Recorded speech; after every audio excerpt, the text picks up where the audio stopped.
fatigué des indépendances cha-cha. On est fatigué de danser votre cha-cha-cha. Je m'appelle Zépirin Amoussou, je suis du Grand Popo de Ouida. Et mon ami Venceslas, je l'ai vu à la plage. Pourquoi les parents ils sont partis à Cameroun? Parce que c'est à cause du poisson. Là-bas, ils ont dit il y a beaucoup de poissons, tu vas travailler, tu vas trouver beaucoup de poissons. Alors ils amènent les enfants, les petits, les jeunes garçons, les jeunes filles là-bas pour travailler. Mais c'est un départ volontaire. C'est pas volontaire. Personne ne les amenait de force. Non, on va te dire que tu vas travailler là-bas, tu vas trouver l'argent et tu vas accepter, on va t'amener. Après tout, c'est par le travail qu'on t'a dit, tu vas faire l'autre travail, l'autre jour. C'est ça, c'est ça, à cause de ça qu'ils ont allé à Cameroun pour faire la pêche, à cause de la pêche qu'ils ont amené là-bas. C'est pour le faire esclavage comme ça. Tu vas faire. Mais pourquoi vous dites que c'est l'esclavage? Parce que ce que on te dit de faire, c'est tu ne peux pas refuser. Pour aller faire ça, tu n'as pas le temps. Pour aller à la pêche, tu vas, tu as 10 ans, on t'a dit d'aller à la pêche chez la mer. Tu n'as pas. Non, mais est-ce qu'ils étaient payés? Non, pas payés. Juste nourrir, loger. Oui, loger, manger, c'est fini. Loger au moins 6 personnes dans la même chambre. 6 à 7 personnes dans une même chambre qui se couchent. Dans une petite chambre comme ça, 6 personnes vont se coucher. Et le matin très tôt, vous allez encore à la pêche. À 4 h du matin, on vient vous taper la porte. Coco, ça y est, on y va à la pêche.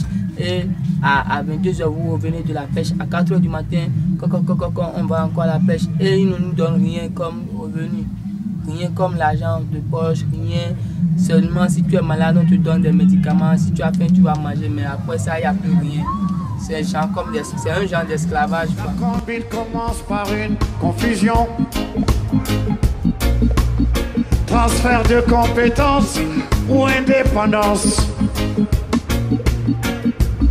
Vous profitiez de notre ignorance.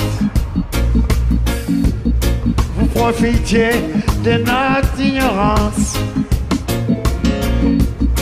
Tandis que nous dansions votre cha-cha-cha.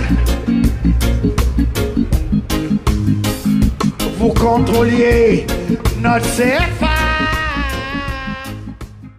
Nous, on appelle ça esclavage parce que sincèrement, ça ne va pas. Il y a encore beaucoup de gens là-bas maintenant qui veulent encore venir à Cotonou comme moi, mais qui n'ont pas pu avoir et la chance de venir à Cotonou comme moi. Parce qu'arriver là-bas, on nous donne une boisson appelée communément Solabi. L'alcool, ils nous donnent ça. Si tu prends ça seulement, tu vas oublier ton pays, tu vas oublier là où tu viens, tu vas oublier tout ce que tu as fait dans la vie, c'est ça. Et toi, tu as pris? Non, je ne prends pas. Depuis moi, mon enfance, je n'ai jamais goûté l'alcool. C'est pourquoi je suis ici. Si j'avais goûté l'alcool maintenant, je ne serais pas ici. Sincèrement, je ne serais pas ici. Et ton père et ta mère, ils sont encore là-bas? Mon père est décédé il y a de là 12 ans. Ma mère aussi, elle est décédée maintenant il y a de cela au moins quelque chose de 10 ans. Je ne les connais même pas bien. Et tu as des frères et sœurs encore? Non, je suis enfant unique. Je suis vraiment un enfant unique. Oui, tout le monde sait que je suis un enfant unique. Vous pouvez demander à mon grand frère, je suis un enfant unique. Et ici, tu as retrouvé ta famille? Ici, c'est grâce à mon ami Zéphirin là que j'ai retrouvé ma famille à Ouida ici. Et je suis maintenant avec ma famille maintenant. Et elle t'aide, ta famille? Non, bon. Je ne peux pas dire qu'ils ne sont pas en train de m'aider, mais m'aider pour avoir un bon travail, devenir quelqu'un de demain, c'est ça qui reste. Mais petit manger, dormir, c'est bon, mais c'est pas ça le problème. Il faut avoir là où tu vas passer pour devenir quelqu'un demain, ce que tu vas faire pour garder ta famille demain. Être toi-même, c'est ça là que je veux maintenant. C'est pas manger, dormir qui est le problème maintenant. Je veux un travail durable qui va m'aider à devenir quelqu'un demain, quelqu'un respecté demain, c'est ça ce que je veux. Politique, 50 ans d'esclavage, esclavage économique. Les centres centrales de la BCAO, on sort à Francfort et non à Bamako. Et est-ce qu'il y a encore beaucoup de Béninois qui sont là-bas comme esclaves? Il y a encore beaucoup de Béninois, même si on amène avion maintenant pour dire que ceux qui sont Béninois là-bas, qui vont venir à Cotonou là, de rentrer maintenant, ça serait de bagarre. Ça serait de bagarre vraiment, parce qu'il y a beaucoup de personnes là-bas qui veulent encore revenir au Bénin, mais qui n'ont pas encore vu l'occasion de revenir au Bénin maintenant. Il y a beaucoup, même des grandes personnes, des grands papas qui veulent venir au Bénin, mais compte tenu de ce qu'on a dit qu'il y a de l'argent là-bas, ils ont travaillé jusqu'à, mais ils n'ont pas pu l'argent, ils n'ont pas trouvé l'argent pour revenir. Il n'y a même pas l'argent pour manger, donc comment ils vont faire pour revenir? Ils ne savent pas, mais il y a beaucoup de gens là-bas. Et les trompes avec Solabi aussi, avec alcool. Les trompes, si tu viens, tu as 15 ans, la première chose que moi te donner, c'est Solabi. Moi, je te donne Solabi. Puisque tu bois trop, tu vas oublier trop. Tu vas oublier tout. C'est le Solabi. Mais c'est pas bon pour la santé. Mais qui c'est les patrons? C'est les patrons, c'est les Béninois qui sont allés là-bas pour être patrons, c'est les Camerounais aussi. C'est comme ça. Les Béninois de Bénin, il faut aller là-bas pour aller faire la pêche. Jamais les gens, les petits enfants qui sont des enfants de là. Oui, nous on appelle ça des négriers. Des négriers. C'est ça, madame. Merci. Ça existe en France aussi, les gens qui sont revenus. Mais on essaie de leur faire la chasse, mais ça existe. Enfin, oui, c'est l'esclavage moderne.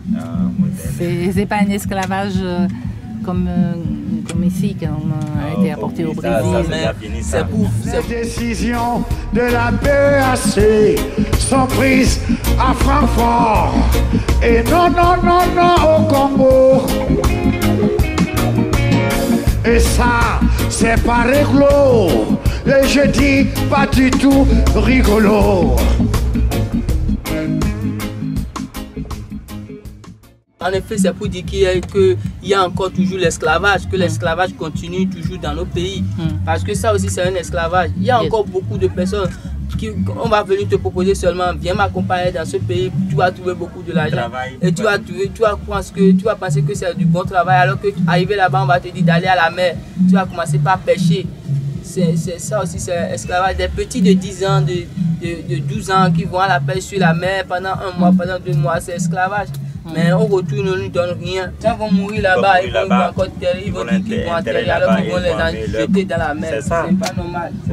Beaucoup de notre frère, nos amis qui sont là. J'attends qu'ils ont amené beaucoup les amis là-bas. Ah, il est mort. Il est parti à Cameroun, le pirogue l'a tué. Tout ça, c'est égal. Moi, je vois ça. Mais moi, je ne suis pas allé là-bas. Moi, je suis toujours au Bénin. Je n'étais pas au Cameroun, je suis au Bénin. J'ai fait mes activités un peu de l'art, je travaille dans l'art un peu. Et qu'est-ce que tu veux faire toi pour l'avenir? J'aimerais être un cuisinier, quelque chose qui va me donner à manger demain. C'est parce que tu aimes être cuisinier ou c'est parce que tu penses que quand tu es cuisinier, tu manges? Bon, sincèrement, j'aimerais être un maître cuisinier. Non, c'est pas pour manger, mais pour être ma vie. C'est ce qui me plaît comme métier. Ce qui me plaît parce que je vois qu'avec ça, je peux aller un peu en avant. Ou bien chauffeur, conducteur de voiture. Au moins ça, c'est bon. Et quel âge tu as? Actuellement, j'ai 18 ans. Zigzag politique, 50 ans d'esclavage, esclavage économique, 50 ans de zigzag, zigzag politique, 50 ans d'esclavage, esclavage économique.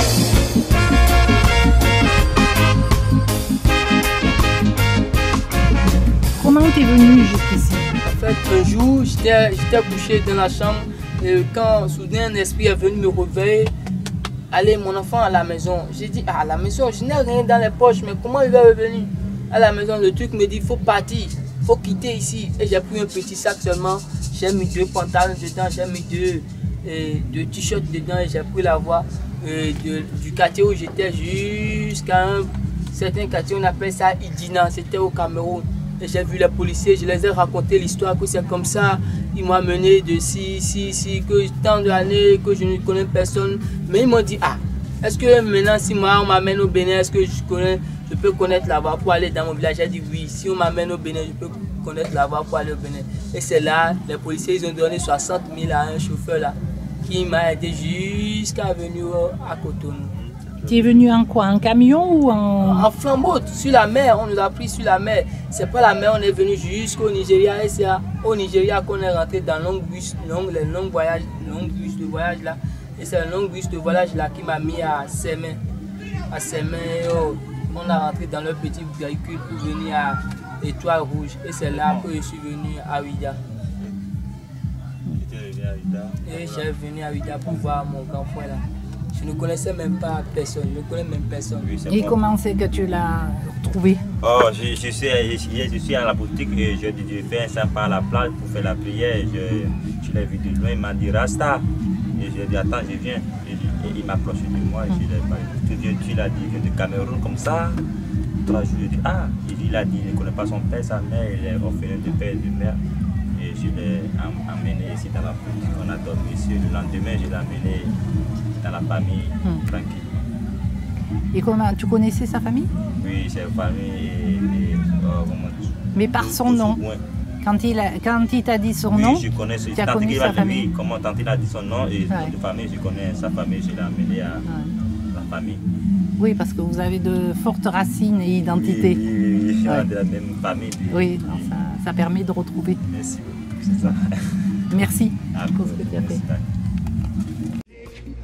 50 ans d'esclavage, esclavage économique.